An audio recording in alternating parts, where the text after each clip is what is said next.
So let's get you signed up for a free Salesforce account, and this is an account that you can keep indefinitely. It does have Agentforce and Data Cloud. I'll walk you through how to get those enabled, but the first order of business is getting signed up.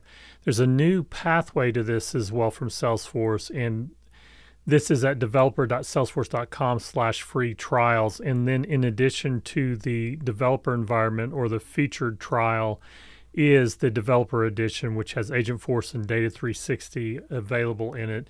There's also trials for different products beyond the Developer Edition, a fuller version of Agentforce 360. Notice the distinction as to how long that these trials last. These are 30 days for these other product trials. The Developer Edition is ongoing as long as you log in once every 45 days or more.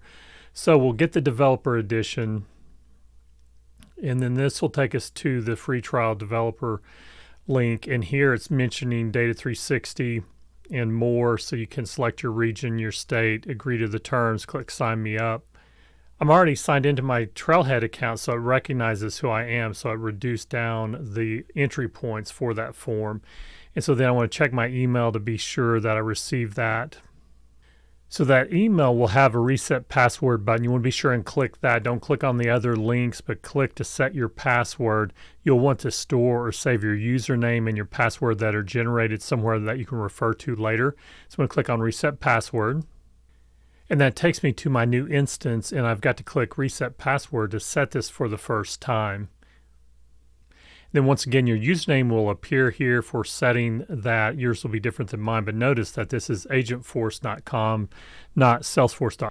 So then you'll want to set and confirm your new password that you're setting, and then select a security question and enter an answer for that as well. There's several options. Just do something that you'll remember in case you do need to reset your password. And so then once you're logged in, you may have several alerts that pop up as well. I'm going to allow notifications in this organization here. And so now I'm in my free developer account. There's a lot of Developer Edition toolkit links and some different resources available to you.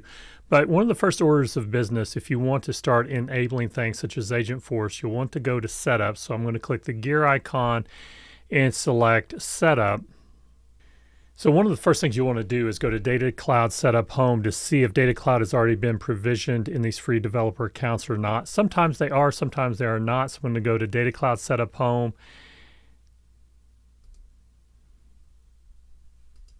And you'll want to do this first before enabling Einstein Generative AI or Agentforce in these orgs. So I'm going to click Get Started to start the provisioning of Data Cloud in this instance. And this will start the process. You can leave this window open, and it does update and refresh as it goes. It does take a while for Data Cloud to provision, sometimes as long as an hour. I would encourage you to wait before trying to enable Einstein Generative AI or Agentforce until Data Cloud is fully provisioned, because it may lead to errors instead, okay?